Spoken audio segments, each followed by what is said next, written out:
তাড়াতাড়ি করে আমার পছন্দের রেড ফুডটা তুলে ফেললাম। এখন আমি চলে যাবো বাড়ি থেকে। এখন তো আমি আমার পছন্দের গাপ্পল খাবো এখানে বসে বসে। দেখো বন্ধুরা, আমাদের গাপ্পলটি কত সুন্দর পেকে গিয়েছে, তাড়াতাড়ি আমি খেয়ে নি।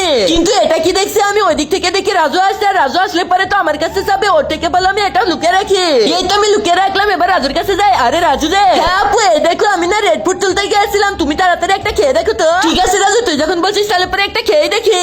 আরে রাজু সেই লেভেলের টেস্টি আছে। তাহলে আপু তুমি ফলগুলো রেখে দাও। টাটা আপু, এবার তাহলে আমি বাড়ির দিকে চলে যাই। কিন্তু এ কি এখন তো বৃষ্টি হচ্ছে। আরে এ কি রাজু দেখি বৃষ্টিতে আটকে গিয়েছে আর ও আমাকে ফল দিল। এক কাজ করে ওকে আমি গাপ্পল আর ছাতাটা দিয়ে দিই, তাহলে পরে সুন্দর করে বাড়িতে চলে যেতে পারবে।